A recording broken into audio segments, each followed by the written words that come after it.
finally made it work. How are you? Right. I'm doing really well, yeah. We like the guest to do the introduction as opposed to me. Okay. Coach Kavanagh here. I am on Straight Talk with the one and only Mark Bouris, and we're going to talk all things Wimp to Warrior fighting, improving yourself physically, mentally. Let's do this. Perfect. Perfect.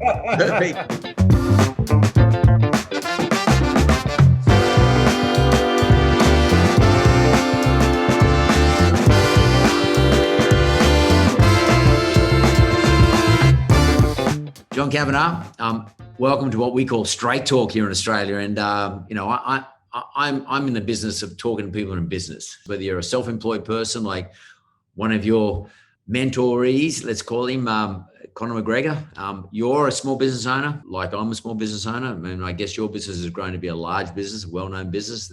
You're in the business of fitness and gyms, and no better person to speak to on the occasion of COVID affecting the world, particularly gyms, than someone like yourself. So welcome to Straight Talk, mate. Thank you very much. It's a great honor to be invited on. I got to declare right from the very beginning, because we have to play the game right. I have an interest in the business that John's a co-founder of, and obviously a shareholder of, and it's a business called Wimp to Warrior.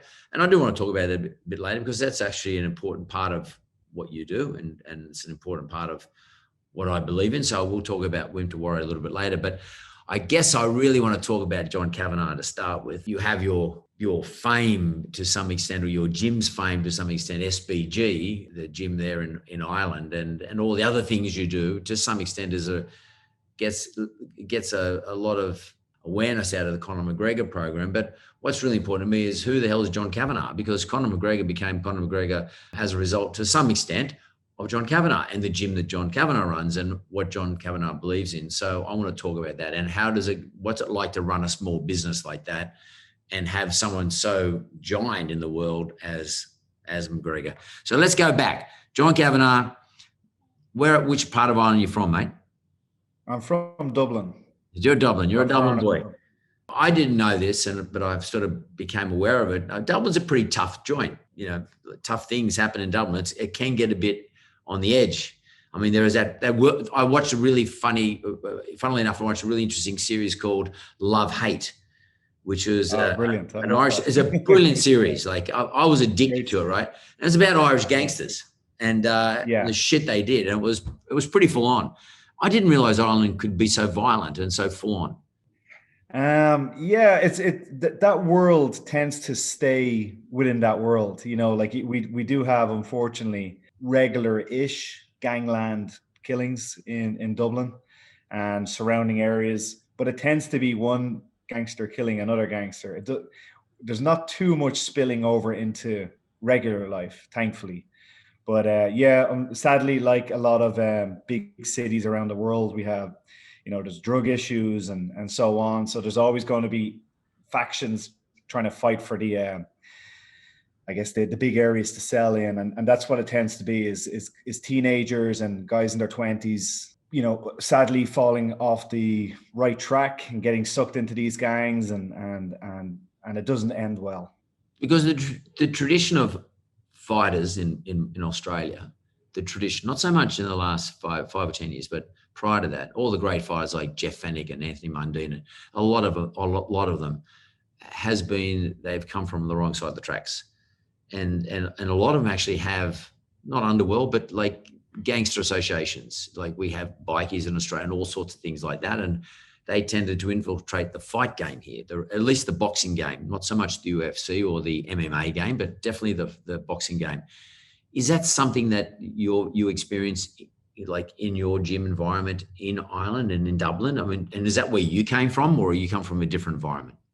I didn't come from that boxing scene. There was actually quite a high profile shooting at a boxing weigh-ins a couple of years ago, which more or less ended the pro boxing scene in Ireland, because unfortunately that side of the sport had been badly riddled with the cancer that is gangland violence and so on. The amateur scene is very different. The amateur boxing scene is still, it's world championships and Olympics and clean living, and still boxing is providing that great service that they're, every working class area in Dublin has, if not one, probably a couple of boxing gyms. And you just hear the usual hundreds, if not thousands, of stories of kids that kind of dangerous middle teens age where they're going to go one way or the other, and they just sort of fell in love with boxing and have gone on to either do great things in the amateur scene, and then they're in their mid-20s by the time they're wrapping it up, and they're somewhat safe. You're out of that danger period of your life. I came from more martial arts, karate, kickboxing. That was more my world in my teens. And then in my late teens, I saw UFC 1. And then from then on, it was anything MMA related. And I did do a little bit of boxing, but not a whole lot. It was more grappling, wrestling, jiu-jitsu, kickboxing. That was kind of my scene. And why did you do it that one? Why did you do MMA or kickboxing or jiu-jitsu or any combination of those things? What was in it for you? What was your deal? So I got really where it all began was I got badly beaten up when I was about 18 in front of my girlfriend. It was a very traumatic time of my life. I look back at it now and I could see I went into depression over it, and I felt all my confidence was gone. And I start searching around for different self-defense systems that I felt would give, I'd be able to fight off 3 or 4 guys outside a nightclub and walk home with my girlfriend. I realize now what I was looking for was something to give me my confidence back. I happened to come across a video, a VHS. You and I will remember those. Yeah. Anybody else listening, you'll have to Google that. I saw Royce Gracie win UFC 1 quite easily. And what straight away appealed to me is that, first of all, he was the smallest guy, and this was when it was open weight. But he reminded me a little bit of me. He looked like a kind of a quiet, meek guy. There was no bravado about him. He wasn't some kind of big muscle guy that I didn't feel I could relate to. I felt I could relate to him. And I could see, I didn't understand what he was doing, but I could see there was a strategy to what he was doing. He didn't go in and swing wild punches and, hopefully one connects or maybe he's going to get hit. He had a very specific strategy that he was executing, and that kind of appealed to my somewhat of a nerdy math engineering mind. So I saw that if he can do that, then I can learn it. Fast forward a couple of years, and I put myself in some scenarios. Like I did some fights. I did door work for a couple of years so that I would be somewhat forcing myself to use the techniques and see how.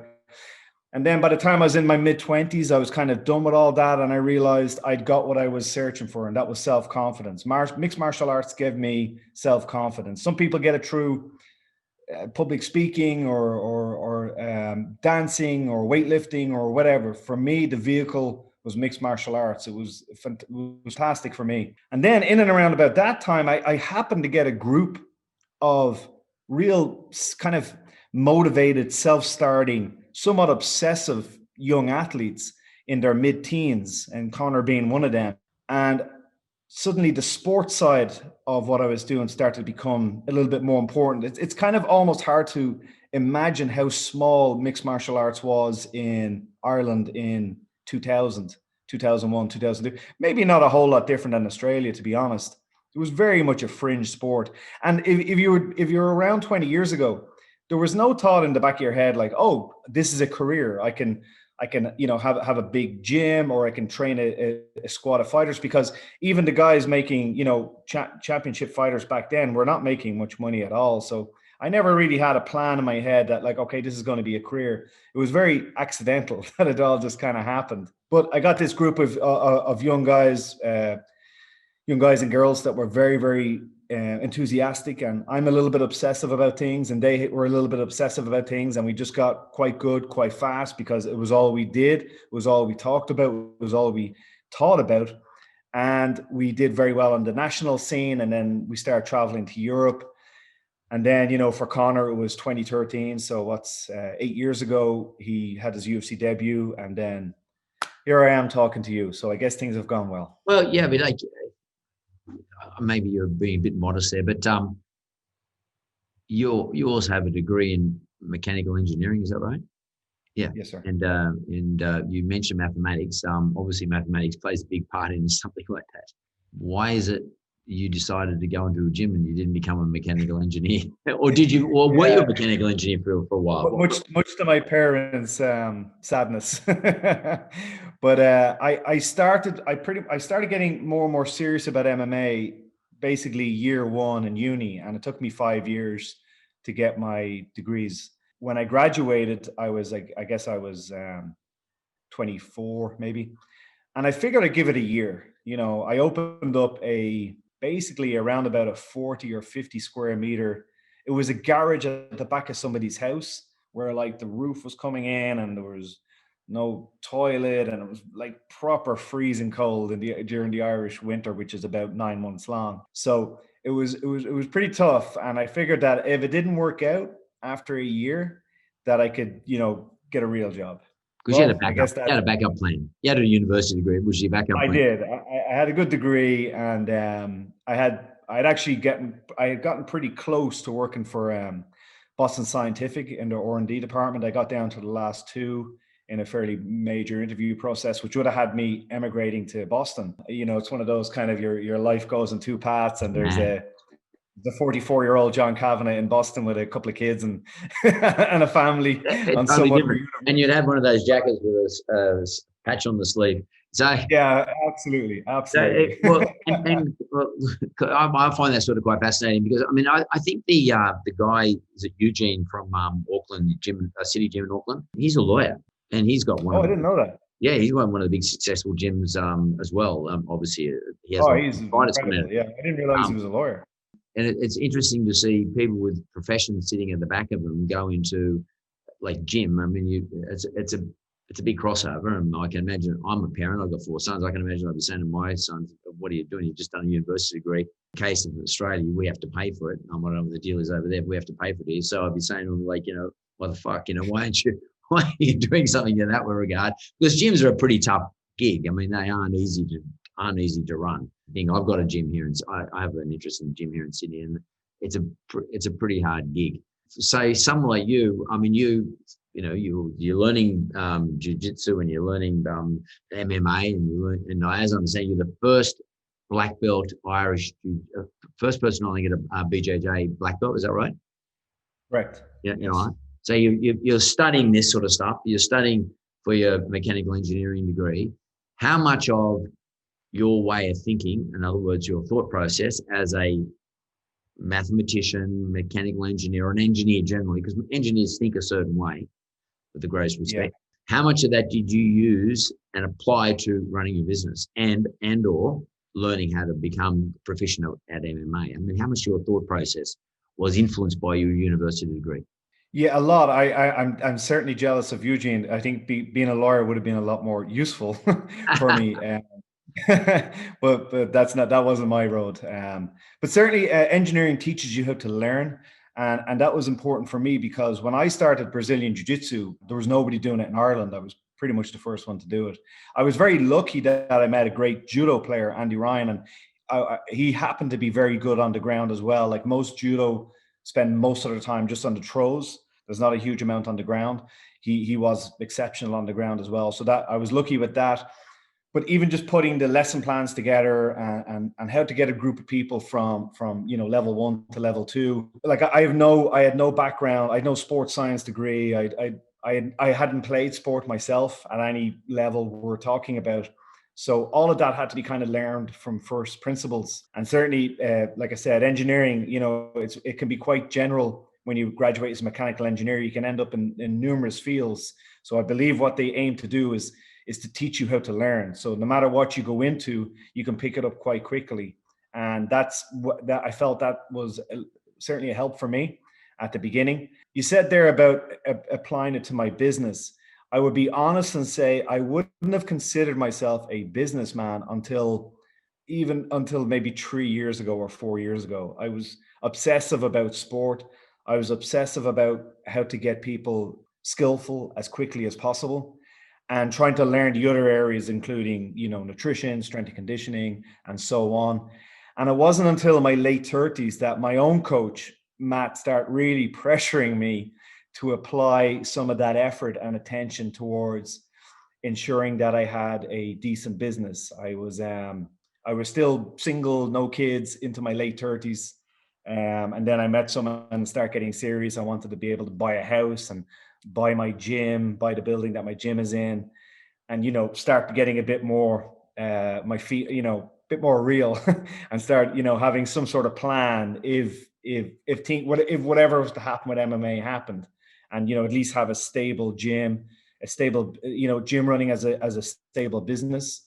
Like, you would find it probably, I don't know what way you'd find it, whether hilarious or terrifying, if you spoke to most MMA gym owners about just how little interest they have in how things are going in their gym. You were to ask them very simple questions. Like, for me, it was my coach saying, okay, well, last month, how many inquiries did you get? And of those inquiries, how many became appointments? And of those appointments, how many became full-time members? And I would just shrug my shoulders. I don't know, but there seems to be a good group of people in there training at the moment, so thumbs up. Whereas I had no idea about, my churn rate of 50 people join in January, and many of those are still there in December. So all of that started becoming very interesting to me then, because it was learning a new skill. Again, I do know how to learn something. I know that you have to make a lot of mistakes quickly and get over that ego. So I can apply that to learning guitar. I can apply it to learning business. I can apply it to learning a new language. It doesn't matter for me. It's all the same. There's a process. And that's what I've been trying to get good at the last few years. And then I've been very, very lucky becoming closer and closer with Nick Langton. I would describe, like yourself, a black belt in that world. And I'm maybe a lowly blue belt. And he's a very patient mentor, and he takes his time explaining all the TLAs, three-letter acronyms, about what all these business terms. So it's been a very actually interesting period for me these last few years. So learning from my point of view, I mean, I often say this to people who are in business. I mean, one of the most important things, you've got to keep learning. And quite frankly, it's about learning how to learn, which you learned at university, which you would have had to practice at university. And a lot of people don't get that opportunity, but learning how to learn, but also learning in itself and having learning as an outcome. Like learning about your skill or your business. I often say that in one of the themes, it seems to me from some of the research I've done in relation to you, is that you want the people who come into your gym, you want them to learn. It's not just coming in to fight or to wrestle or just to get fit. It is about a learning journey. I mean, is that a theme of your gym, and also of your charges, the people that you are in charge of, the people you're looking after? Conor, for example. From what I can see, from what I've read, you're trying to make him be good at learning about his craft and everything about his craft, not just about how to wrestle or how to strike, but everything about his craft. Yeah. So, I mean, at the start, you are teaching people how to hold their hands. I know you do a little bit of boxing, so you certainly have to learn those fundamentals. If you walk in and that you hold your hands this way, you're not going to get too far. So there's certain things you have to do. And then after that, I believe the real role of the coach is to get out of the student's way, that you let their personality start to come out. And that's what we would call style in fighting. Conor has a very distinctive style. I have a fairly big-ish roster, like Eugene. And you could pick 5 of his top guys, and the 5 of them fight in completely different ways. However, they will have the fundamentals of their striking stances. They will have the fundamentals of the positions on the ground. And then I'm sure Eugene would agree, you have to somewhat cut the reins and let them off and let them experiment. And I think the role of the coach is that we have to set up a gym environment where it is safe to fail.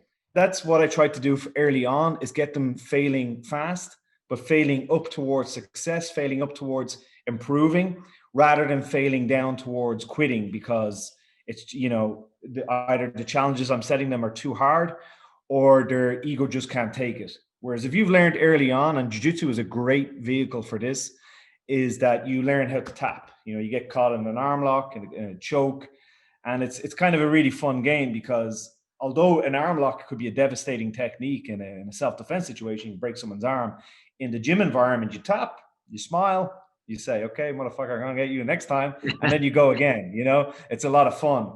And so that kind of teaches you early on that failing, quitting, tapping, losing is all very healthy. In fact, it's kind of, Conor would say, it's the hidden secret towards success, is that the quicker you can get good at failing, And, obviously learning from that and then going back in, the quicker you're going to be successful. It really is that simple. You wrote a book, you authored a book, and it was a bestseller, as I understand. It's called Win or Learn. I mean, is that the theme? Is that what you're talking about here? You're either going to win or if you're failing, you're losing. You've got to learn from that. Is that what we're talking about? Yeah, exactly. I mean, the worst thing ever would be to come out from a loss and instead of learning from that, like I have such a great example with Conor, because he fought the same guy twice in a relatively short period of time, only about 4 months apart. And in the first one, he lost quite, he got finished quite quickly. And then 4 months later, he was able to come back in and beat the same guy. And that to me was a pretty incredible achievement from him. And, if I was to take 1% of that, I would say that's really the philosophy of the gym in action. It'd be easy to walk out of a loss like that and start pointing fingers. Well, I didn't get the win because this guy didn't prepare me right, or, the sun was rising with Sagittarius in the background or something. Come up with some BS reason why you lost, instead of just going, I'll take that one on the chin. I had a bad strategy here, or I didn't train the right way, or whatever it is. But now I'm going to learn from that. And I'm going to make this change. Just this change. A couple of short months later, walk back in and get a great win. So that really is the gym philosophy in action. When did you first, I'll just talk about Conor for a second. When did you, and this is not to the, I don't want to talk about Conor because you just on his own, but I don't know your other fighters, but you've got lots of fighters, and I appreciate that position. But let's talk about Conor being the best known in Australia, at least fighter of yours. When did you first recognise his ability with promotion and the media and the ability to, the whole swagger, everything about him, when did you first notice that? When the day you first come to the gym, or did this develop over time? Or was it developed, and was it something sort of purposefully built? Yeah, so I would say, to be a world champion, you need to have a genetic advantage. I believe world champions are born, and then of course they need to be trained. But I don't think anybody can be a world champion. It kind of bugs me sometimes that's a fact, but I believe it to be. I don't think, no matter how much somebody was trained, they're not going to become the 100-meter Olympic gold medalist unless they were born with certain genetic advantages. And I think fighting is going that way as well. Professional sports for me is a combination of skill and entertainment. Amateur sports is just about skill. You can be an amateur, you can win the Olympics in gold medal, be a gold medal champion in the Olympics for boxing or javelin or whatever, and have zero personality. It's not going to affect your sponsorship opportunities or whatnot. Whereas for professional sports, it helps if you have the other side. And the other side is charisma. And I believe that is an X factor that, again, you're just born with. We all knew one or two people throughout our lives that if you walk in a room, everybody in the room wants to be around them. How that is, I don't know, but it just seems to be. And from a genetic point of view, I could see he had certain advantages early on, that he hit very, very hard. I've asked so many boxing trainers, why do some people just hit very, very hard and some don't? And again, because of an engineering background, I feel there should be like a technique I can learn, and then I can show it to everybody. But the fact that not every pro boxer can hit very, very hard, if we think of real hard hitters throughout the times, Mike Tyson and these guys pop up, but not everybody. So therefore, it must be something that's just a little bit genetic, that some people just have a wallop. Conor had that. He had an obsessive mindset that we would train, for a couple of hours, maybe twice a day. And then all night I would just get messages about, why did you do this? And why did you do that? And what about tomorrow? What are we going to do? So you see, okay, he's a bit of genetics. He's a bit obsessive, and he walks into a room and everybody wants to be around him. You put that together, and that's going to be somebody that's going to be a star. 100%. And well, because I often say, to be successful in business, you must be obsessive. You have to be. Even if you don't have a plan, you've got to at least be obsessive. And that could mean you just absolutely love the thing you're doing. It doesn't matter if it's fighting or running a flower stall. But I mean, you've got to absolutely love and that thing's got to dominate every one of your thoughts 24 hours a day, from my point of view. Otherwise, it won't work. You can't be part-time at anything, or be successful as a part-timer, or be as successful as, say, someone like Conor or you have become as a trainer, unless you're obsessive. You said right early on that you were obsessed with the gym thing and running your gym and the fight game. And I can just sort of see by looking at you, I know obsessive people. I've been watching obsessive people in business for a long time. I can just get it, I get it by interacting with you, which is actually interesting because one of the great things about COVID is we have these opportunities to sort of talk like this on Zoom. I would never have got over to Ireland or to Abu Dhabi anywhere to talk to you. So, and I'm actually getting the sense I can see it. I can see when you talk. And two obsessive people, a trainer and a fighter, is a pretty good combination. Then you add the personality, the skills, your skills as a trainer, his genetic skills and his personality on top of it. That sounds like a pretty good winning formula. Then you overlay it with obsession. Perfect storm, yeah. It's a pretty good storm, 100%. How much of that rubs off onto all the other people within your gym? Huge. All your other players. He demands perfection from himself first.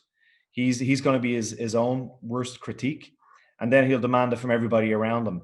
So if you're just training in that environment, you're not going to come into a group class that he's involved in and be half chatting to your training partner about your girlfriend problems or about some movie you're going to see that week. You're just going to survive in his world if that's your mindset. So the fact that he emanates that, and I guess I do too a little as well, that permeates the entire gym. So I really feel it gives us a sort of a school of excellence feel that when you show up on that day, you better be ready to give it your all, physically and mentally. You're fully focused on what's happening, whatever drill we're doing. I always used to say, young fighters would ask me, what's the difference between him and others? Why is he getting so good so fast? And one point I saw him do early on was every single drill we do, he is always in the middle of the octagon with 20,000 screaming people around him and a killer opponent in front of him. And that's on Monday at 11 a.m. in Dublin, running over an underhook takedown that he's done 40,000 times already. But every training session he has is very specific. There's no fat. There's no at the end of the session hoping things went well. It's planned, and there's that critical feedback loop. He's been for a couple of years now. He's had somebody always there with a video camera, so he'll always rewatch his training session that evening and make sure that he hasn't believed he was doing certain things. He wants to make sure he was doing them, so that he has that critical feedback loop that he can actually physically see that he was doing what he thought he was doing. Now, the fight's on the 23rd, is that right? 23rd Jan? What is Right. So you've got like 2 weeks or something like that. You're in Abu Dhabi now. He's obviously there. Is he out of quarantine? You have to do a couple of days quarantine, does he? Or you can go straight to training? Yeah, so we'll be going to the Fight Island in a couple of days' time, and we've got a 48-hour quarantine in our hotel room when we get there. We're getting things rammed up our nose every 2 days while we're here, so we're about as clean as you can get.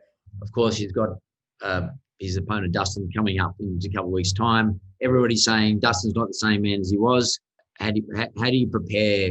I mean, I don't want you to give away the home secrets, but I mean, how do you prepare for something like this? Like Dustin's he's good on the ground. Conor's he's fighting up a weight too. He's up at what is it? We're fighting at lightweight, is it? Lightweight, yeah, 70, basically 70 kilos. 70 kilos, so fighting at lightweight. So he's sort of up a couple of divisions. There'll be a lot of people who are jealous, who'll be sort of cheering the opposition, as that always happens. I don't know about your country, but certainly in Australia, we hate anyone who's a winner. We've always got to try and knock them off. And the thing that a friend of mine, who's a guy here called Jordan Sullivan, whose Instagram is the fight dietitian, is a well-known fight dietitian in Australia. He looks after a lot of the boys like Adesanya, those guys. He said to me to ask you this question: in the preparation, how do you prepare someone like Conor for no crowd? Because he's the crowd. I would have thought he'd get a lot of energy from the crowd. So does Geordie says the same. Gets a lot of energy from the crowd. Will that make a difference to Conor, or is he such a professional that it won't matter? Yeah, we're actually, I've got to be honest, within the team, we're all a little bit excited about this because we're going to be able to hear him the whole time talking to Dustin, which is part of his game. If you watch their first fight, you can see it on YouTube. The UFC have it up as a free fight. You can see his mouth moving quite regular, but we had no idea what he was saying. But now we're going to hear everything. Is it a sledge? Is it a sledge? Like what we call a sledge? Like a sledge, like I was saying, oh, you don't look all that fit. Like, is he sort of sledging him, sort of making him, trying to bring him down, or is he just saying, what is he saying? Like, how's he deal with these guys? What's he Yeah, saying to these guys? I've heard a few things that like if you watch on the fight, Dustin tries to throw a leg kick and Connor checks it and he goes, "What was that?" You know, and it's or like if if you try to punch and he slips it, he'll kind of look and say, "Who are you trying to hit?"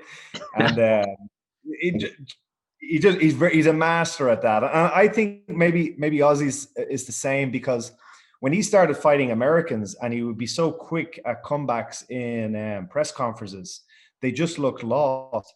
And I think it's just the different culturally we're different that in for us the funny guy at the back of the classroom that had quick answers for the teacher was common. You'd have us all in tears laughing that they would just have this rapid response and very somewhat dark sarcastic humor, which is not really prevalent in America, I don't think. But certainly the Aussies and the Irish, we know how to rip the piss out of each other. That's because most of us here in Australia have Irish background one way or the other.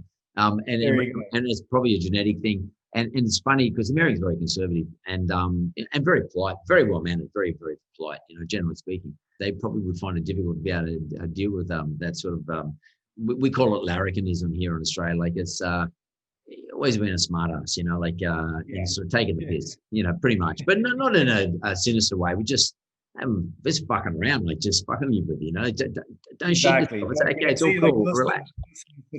He's such a nice guy, and he's from a small town, and he just looks a little bit lost when, why is anybody talking to me this way? So, but just to quickly answer your question, so very somewhat simple answer is that we've made sure that normally in the gym when we're sparring, he likes all that hip hop stuff, that rap music, and that'd be like really loud and you'd hear everybody talking and stuff. Whereas we've had it like a church for his training sessions the last couple of weeks, right. if not months. And it is eerie. You can really you hear the connections that you don't normally hear when there's a large crowd or there's music playing. So it is going to be fascinating. I've done a few of these fights now over the last 6 months or so where you're in an empty arena. And it certainly will get you at the start. And I think some fighters really enjoy it. I've found that. They like hearing their opponents starting to breathe a little bit heavily. They like being able to tell them that, when they hit them, it was like, I didn't even feel that, And then some don't react well to it. And I although I haven't done it yet with Conor, I know 100% he's going to love it.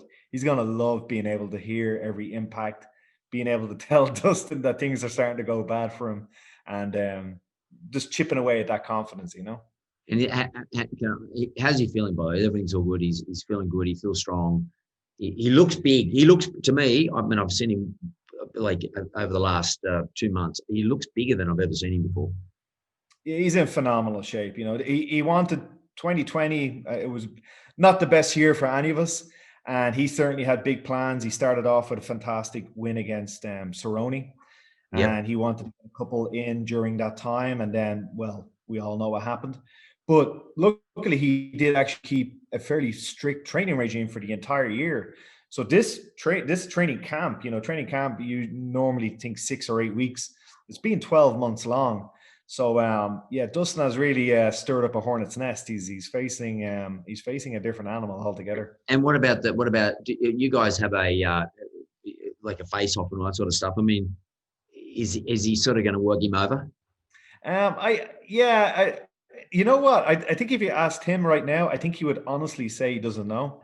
Like it sort of just happens. With the Cerrone fight, everything was super nice until the referee said fight, and then he ran at him like a lunatic and tried to take his head off in the first 5 seconds. And I think that was a real big shock to Cerrone because it was quite nice, fight week and press conferences and even the face-offs were quite calm. And then I went from that to, 500 kilometers an hour. So which I actually think was quite a good tactic. You get that adrenal dump, which messes up a lot of people. And well, the adrenal dump, it's a big deal, isn't it? It's huge. You can be the fittest guy in the world, but if you can make them really have a severe, just that gland explodes and you've just put everything into the first 60 seconds, you die as you see the fittest guys in the world and you just have zero energy after a round. So you've You've got to be experienced prepared it, for no that. doubt. I mean, I've experienced it. You've experienced it, no doubt. It's pretty fucked. It's scary actually, because you go, my God, what's happened? I can't breathe. My Yeah, legs are gone. yeah, I saw Mark yeah. Hunt. Mark Hunt, the old UFC heavyweight. Remember Mark Hunt, the Yeah, of UFC course. heavyweight? I saw him fight. Hmm. He had a boxing fight last I 2 weeks watched it. ago. Yeah, and I round two, watched he it. sort of looked like he had a bit of adrenal fatigue to me, because he sort of got a bit buggered by the end of round two. And the guy he fought, Paul Gallen, looked Yeah, like, and you could see that that guy had been kind of chipping away at yeah, Mark's totally. emotional state. The weigh-ins, he looked really out of sorts, and I was thinking, well, how is this guy after making Mark so emotional? You know, Mark, I've seen him compete in K1 and MMA. He's very calm, but this guy, he had figured out a way to get under his skin, and you know, he won, didn't he? Did he beat He Mark beat him. eventually? He beat Mark. I saw Mark. I spoke to Mark last week because we're pretty good mates, and I saw. He said to me that it's a big chance that Paul Gallen, who's a boxer, will agree to fight Mark in an MMA fight as a rematch, which is a pretty Okay, brave thing for a boxer to say to a guy who's that good at MMA. It's, just a couple of kicks from Mark Hunt is going oh to my change. God, he's right in the back of the calf there. It'll be a Life-changing bit of trouble. experience. Be a bit of trouble. But I want to quickly turn to. I mean, I read something from you where you said that running a gym is about the people who come back every month, month after month, who've got the money to pay. And it isn't necessarily just about the world champions like Conor, et cetera, who are great to train, great experience for you.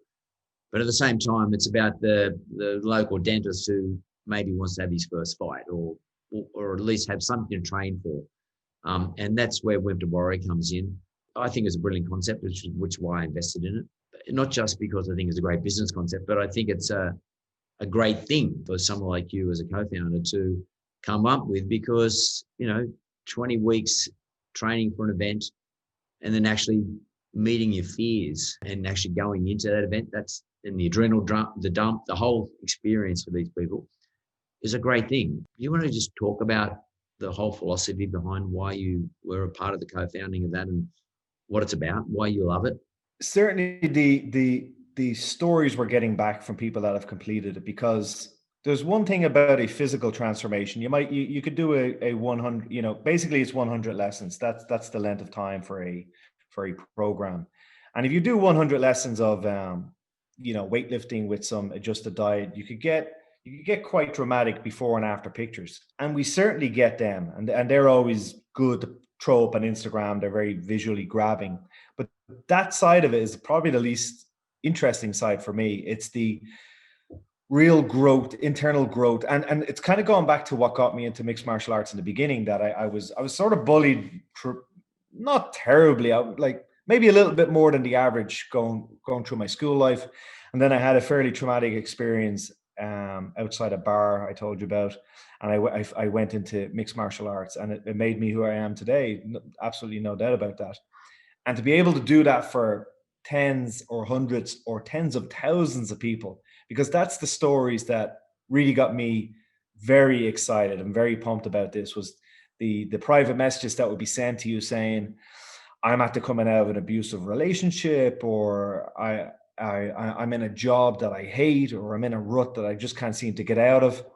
And they go through this program, which is very, very tough. You first of all, the early starts, and then trying to learn the different skills of mixed martial arts, and then finally stepping out in front of a crowd and having your first contest. It's a big emotional journey in quite a short period of time, and that has been what has been the real standout for me, is to be able to do this. The process that took me 10 years really to get through, to do that for people in 100 lessons in a condensed 20-week period, is amazingly rewarding. I don't know how much longer I'll be involved in the pro scene of mixed martial arts. I've really enjoyed it, and I still am at the moment. But I can see it definitely has a finite amount of time you could be in it, because it's quite a brutal industry as well. But the amateur side of things, I'm president of the Amateur Association in Ireland, and being a co-founder of Wimp Warrior, and being sort of, we almost feel like we're only kind of beginning the real growth phase of it, the real expansion phase. We are in I think almost all the continents at this stage, about 70 or 80 gyms. but I think that's going to be 700 or 800 gyms by the end of next year, or it was certainly in the next 2 years, because it's kind of one of those things is, why wouldn't you do it rather than why should you do it? It's that's kind of it in a nutshell for me. Do Is you think, it's just I mean, personal story. what sort of people are we talking about though that you get in to join these things? I mean, we are we talking about women who maybe have gone through a bit of a rough trot with their ex or whatever the case may be, and they've gone in because they actually want to learn self defense, or or you're talking about the local dentist down the road who's, he's never really done any sport in his life, and he's decided, well, I got to do something. I might as well go and learn. Because for me, I don't want to train. I don't want to go to the gym and lift weights and shit like that. I mean, I've done all that before, but like what I'd rather do is if I'm going to the gym, I've got to learn something. I only recently, and I've never done this before, but I started doing some stand-up grappling because it's good for boxing. But I've been doing with a guy called Larry Papadopoulos, who was an MMA guy here in Australia many, many years ago. He's an older guy. You know him? Yeah. I know of him. Yeah, Larry's a good guy, right? He's a good friend of mine. So, and what I've noticed is that one of the things for me anyway is that I'm learning stuff that I had no idea about, and it gasses me too, by the way. And I can go rounds boxing, but doing this stuff, it gasses me because he's so strong, it's ridiculous. But you use different sets of muscles, but I'm learning about myself. I'm learning about my body. I'm learning about where to stand, what you do with your hands, posting, all that sort of stuff, all basic stuff for you would be basic. But I'm actually finding it quite fascinating. I could choose any sort of sport pretty much if I wanted to and spend any amount of money pretty much if I wanted to. But I choose this, and because I find it to be the most basic fundamental skill that everyone should know, I think. And it's fitness at the same time, and it's fun. And I guess, are they the sort of clients or customers or clientele you're getting? Being in a continuously learning frame of mind is one of the key components to happiness. That if you have markers that you can see yourself progressing all the time, it's without sounding too over the top, it's one of the ways to have a fulfilling life. And grappling, and what we learned throughout the 20 weeks of the Warrior Training Program is, it's so technical that and if you compare yourself from when you walked in, if you were to fight the same version of yourself from when you walked in to 100 lessons later, your first version of yourself is not going to last 2 minutes with the new version, because you basically learn magic. I'm sure you felt it the first time you tried to grapple with Larry, and you go, I've watched it on TV. It doesn't look that bad. And then suddenly you're just getting flipped all over the place. Oh my God, it was scary. It was scary. It was scary. Like, going, whoa. And he threw me on the floor, and he just threw me on the floor. Like I was from the standing up position. Like I couldn't believe it. Like, oh my God. Yeah. And it's even worse if your first experience is going into the gym and it's a tiny guy, or even real worse if it's a tiny girl and you're just getting tied up in knots and getting, like I said, it just feels like this person knows magic that you don't know.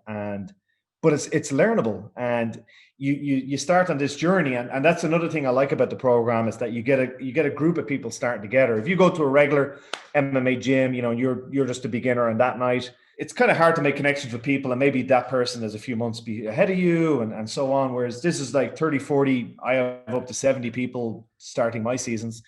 And this group of people, it's almost like a platoon, it become like band of brothers that they go on this journey together. We create these WhatsApp groups, and everybody's looking out for everybody. And if you miss a session, it's, hey, where was Mark today? And you get a couple of messages. So they kind of encourage each other along to make sure that they don't miss anything and that they complete it. But sort of the two types of people you said there, you have people who are doing it for, say, what they believe to be learned, so as to learn self-defense.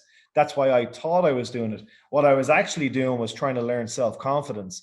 And that's for me, that's probably the most exciting part, is that you get someone at the end of it, their shoulders are back a little bit more, they've lost a couple of kilos, they stand a bit taller, they're able to ask their boss for a raise, they're able to ask that girl for a phone number. They have that, maybe they're not the whole way there yet, but they're starting to get confidence that they've never had in their lives. And they're the ones that start getting freaking tattoos of our logo on their arms, and they're sending me these essays in private messages. It's going to be a little bit overwhelming at the start, because I kind of got lost down the professional side of my sport for over a decade. And I almost forgot what it was like to have a group of like raw beginners in their 20s, 30s, 40s, sometimes 50s and 60s. And when I started running the seasons in Dublin and experiencing that again, it really reminded me of myself when I was 18 and what I got out of it. And it, you know, again, not being over dramatic, but it really changed my life and gave me a purposeful, happy life that I still feel I'm in that learning mindset. I'm every day on the mat. I just came from a training session with Conor there. He's 2 weeks out from, you know, a huge fight. Everything he does seems to be huge. And we were playing around with like a new move on the mat. You know, I'm doing it a long time. He's doing it a long time. And it just gives you this kind of grin. You're like two kids on a playground, you know, discovering something. So you kind of put all those together. And I remember someone told me a long time ago that he made the point that fighting is very important because if you go back a long enough time, a couple of thousand years, there was two guys that were very important to each tribe. And that was the best fighter and the fastest guy. So the fastest guy could go and deliver a message to a nearby place. And then the best fighter was your warrior you could put forward. And if you look today, like we all love to watch the 100-meter sprint and we all want to know who the baddest guy on the planet is. And it's something in our psyche. That's an important thing to know. It's important for you to be able to have some level of understanding of, you know, it's a somewhat primal part of our brain, the fighting side of it, and have a control over it, understand it, control it. It even makes, it sounds almost silly to say, but I'm sure you've been in some sort of tense negotiations and there's a weird part of your brain that kind of goes, I wonder, could I take this guy? You know, Yeah, totally. if things got hairy enough. And when I was doing when I was doing security, they would say to me, because I'm small, I'm like 1 meter 75, 70 kilos. And I'd be talking to these massive guys and I'd have maybe a sort of an air of calmness about me. And they'd kind of afterwards say, do you train something? Because how are you not starting to get like adrenaline, any signs of adrenaline? I was like, well, to be honest, the verbal side of the argument is the toughest part for me. If you swing at me, the physical side will be over in seconds. That will be very easy for me. And that would kind of make them be a little bit nervous. And I've even found that is held with me over the last while. When I'm talking to somebody, I'm like, well, if things go bad here, it's not going to go bad for me. Well, that self confidence.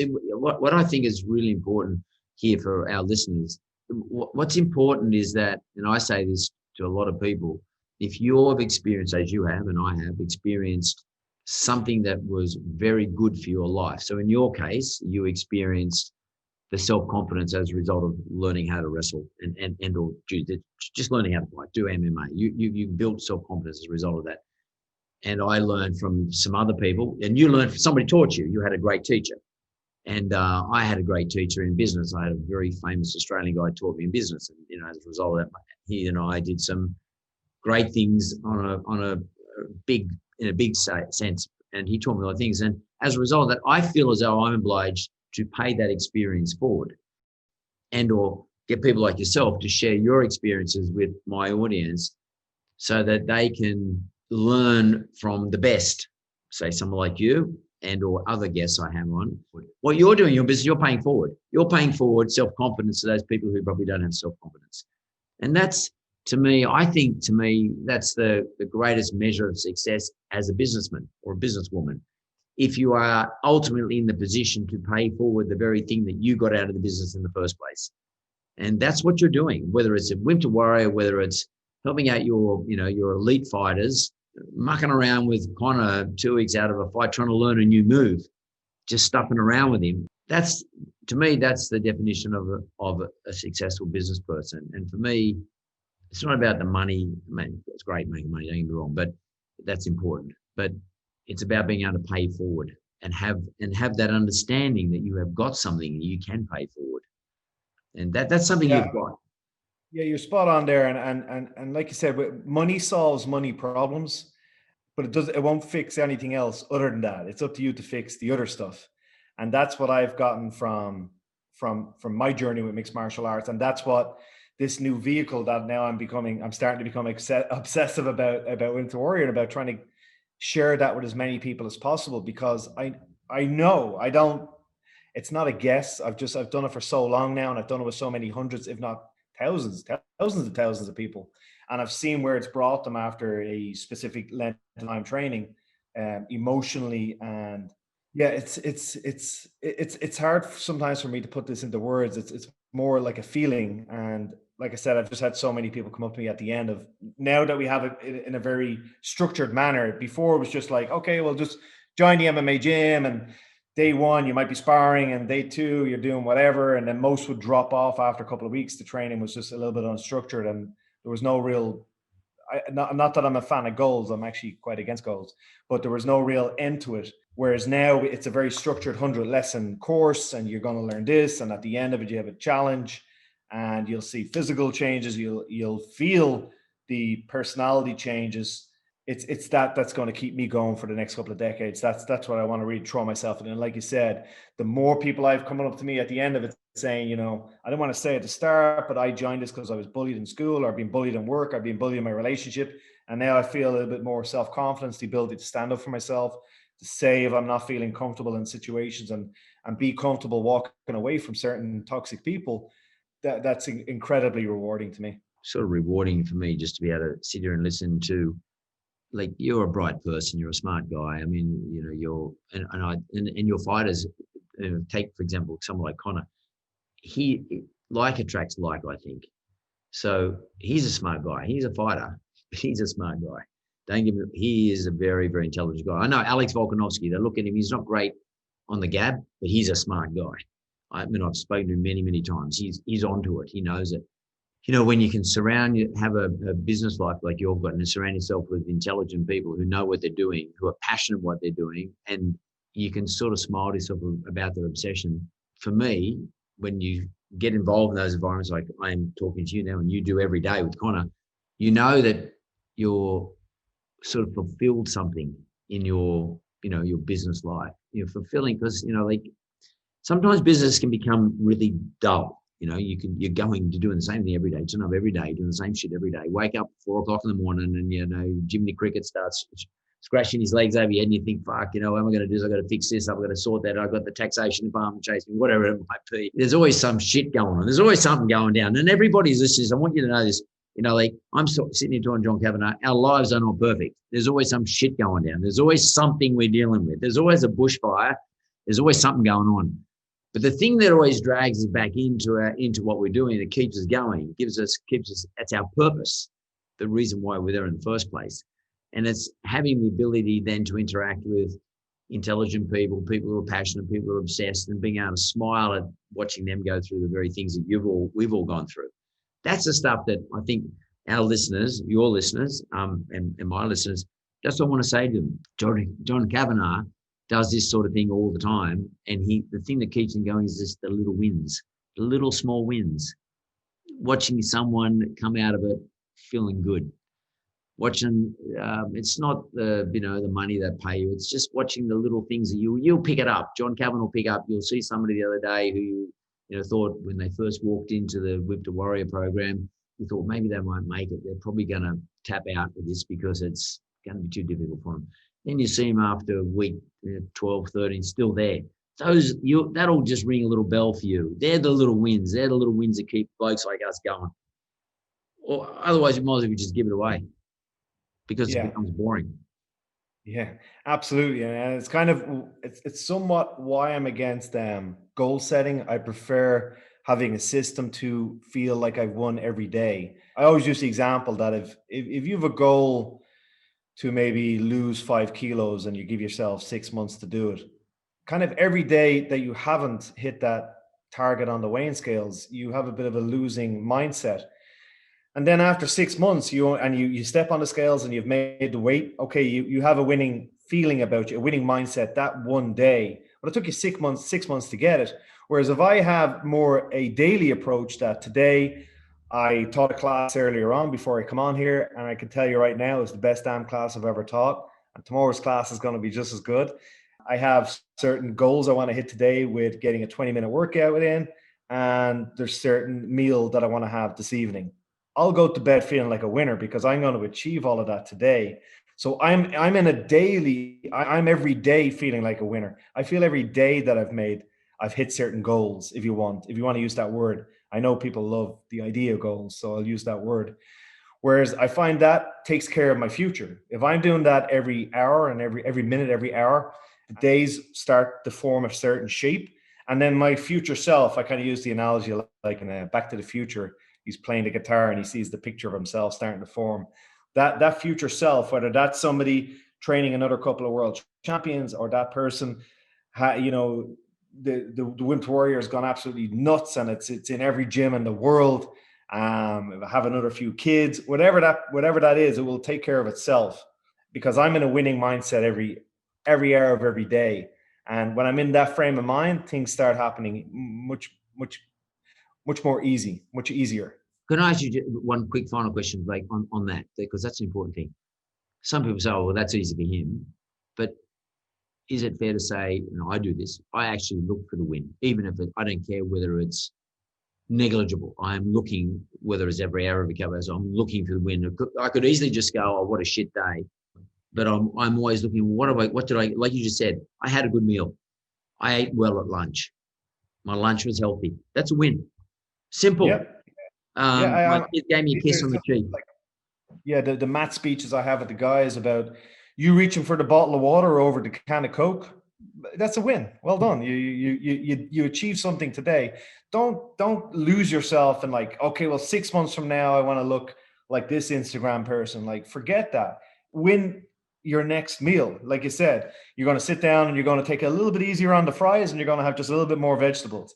You're going to push the can of Coke aside and have a bottle of water. You're going to get up an hour earlier than you normally do. You're going to maybe show gratitude to 2 people that you bump into that day. You're going to go to bed a little bit earlier than you normally do. All of these things are very achievable. It's not expensive. You don't need anything to do it. You can follow free work. You can do a 20-minute workout on your phone, stick it up there and go on to 20-minute workout on YouTube. And there's another win. And when you start getting into that mindset, you say there's no difference between a lucky person and an unlucky person. A lucky person just spots opportunities that an unlucky person will walk past. And you get yourself into that mind frame of always seeing the opportunity for wins. And every day you're getting these small wins, bang, suddenly something comes along and there's a big win there. So you focus on those hourly ones, the yearly ones will look after themselves. And in your gym and with your charges, say someone like Conor, is it your role to actually always bring them back into that position, always remind them of the little wins that they're making as well, and to your staff and everybody in your business? You're the boss, you're the leader, you're the owner. Are you doing that with everybody else? Yeah, that's like you said, that's your role as the person who's kind of opening up the door to gym. Is that if I can have that attitude, if I can lead with example, lead by example in that, that's going to permeate through the staff and my assistant coaches and, hopefully onto the fight team and everybody that's in the gym. And, you want to be, I never wanted to own a gym where I'm walking through and there's full of freaking dickheads and, there's people posing in front of mirrors and people snarling at each other. I wanted to go through somewhere where people were smiling, happy. Like I'm involved in the government process of getting my sport recognized. And anytime I'm speaking to, I'll use your term, poly, you call it politician, poly, right? Anytime I'm speaking to a poly, I say, look, don't even tell me, because they would still make the argument, your sport is for, thugs that just want to fight all the time. I say, look, don't even tell me when you're going to drop by. Just drop by my gym at any time of the day, any day of the week. And I've had a few take me up on the offer. And they always say the same thing, that they're surprised at the array of different people, whether it's a 6-year-old doing a kid's jiu-jitsu class, or it's a 55-year-old woman doing some work on the pads. But when they look across the mat, a bunch of smiling people happy, people learning, people trying to improve themselves. I kind of make half the joke that not everybody's interested in running around the field after a ball, which seems to be, what most sports are somewhat revolving around. And this was what was for me, because my dad was a crazy football fan and I just had no interest in it. And I sort of found other kind of oddish people in martial arts. It seems to attract us somewhat. And that's what you're going to see. I don't even know. I've never been in Eugene's gym. I'm sure he could rattle off a few gyms in Australia as well I've never been in. But I can almost guarantee you walk in any of those places and you're just going to see content people, happy people, and people who are dying to show you. And that's what's really special about the Wimp to Warrior program is that the more gyms we can get this in and kind of create that global community, because we all know that mixed martial arts is the best kept secret in the fitness and health industry. It absolutely is. Someone that's gone to a gym for a couple of years and gets on a treadmill 3 times a week, I admire them for that. I can never do it. But when they start coming into a learning environment of mixed martial arts and they see the joy, someone like I had an actually funny experience only a couple of months ago that Conor showed up on a Saturday morning and there was 5 or 6 guys there just on the edge of the mat getting ready for a day one beginner boxing class to begin. And Conor walked on and said, what are you doing? And he said, oh, so-and-so is taking us for boxing. He goes, oh, I'll take it. And there was 5 or 6 people that just froze, and he takes like an hour and a half class, like showing a bunch of guys in their 30s and 40s that had never made a fist in their life, like how to stand the correct way, where to put their hands. This is a man that has enough. He could be off on a jet somewhere, off living on an island, but we all have this in us that we want to pass it on, like you said. And we get such joy. And I just watched from the top, just looking down at Conor, and this big ear-to-ear grin that someone finally threw, a correct 1-2, and chatting to him afterwards. And we all got that big kick, and that's what we want to give that to so many more people, and give gyms, martial arts gyms that maybe are not great at marketing themselves. I certainly wasn't good at it for a long time. So is that the average person, I'll use the quotes, the average person sees mixed martial arts as a vehicle that they can use. It's not, don't be thinking like, well, I'll go to the gym for a year or 2 and then I'll try it. I'll get fit first and then I'll try it, because you never will. You will get fit through this. Join up, give it a go. It really will, again, not being over dramatic, it really will change your life. You'll have a physical transformation, but more importantly, a mental transformation, being around the type of people that do this. Well, I think, what you're doing is, and probably more importantly, the way you're evangelizing it is because it's real. Like, you're someone who can really talk about it. I mean, you've done it all. The way you're evangelizing not the business, but the evangelizing the outcomes for the people who participate in coming along to the gyms and trying out the process, whether it's Wimp to Warrior or anything similar, it's fantastic. I really appreciate John Kavanagh's time in, I guess you're in Abu Dhabi, are you? You're in Dubai. Dubai. You're in Dubai now. Before you go off to Fight Island, with Conor McGregor, probably one of the greatest or the best known UFC MMA fighters, and you take the time to sit down and talk to me, mate. I've been fascinated with the conversation. I can't wait for Ireland to let Australians go back to Ireland and have a look. I'm going to come to your gym. I'm going to make sure you're there. I'm going to email you. I want to hang out with you. And maybe by that time I'll know enough about wrestling. Have a wrestle with it. The same passion sense as well. Sorry? Yeah, we have, exactly. Same, well, basic black. If it's fucking black, I'll wear it because I don't have to worry. I got 10 of these bloody things. I wear them every day, one every day. Everyone probably thinks I don't wash them, but I do. But I really appreciate your time. And by the way, I don't know if it's cool to say good luck but I wish everyone all the very best for the 23rd. And I don't know Conor McGregor. Pass on my regards to him, and everyone here in Australia will be all rooting for him. Much appreciated. Thank you so much. All the best, yeah. Talk soon. All right. Ciao. Bye-bye. Bye.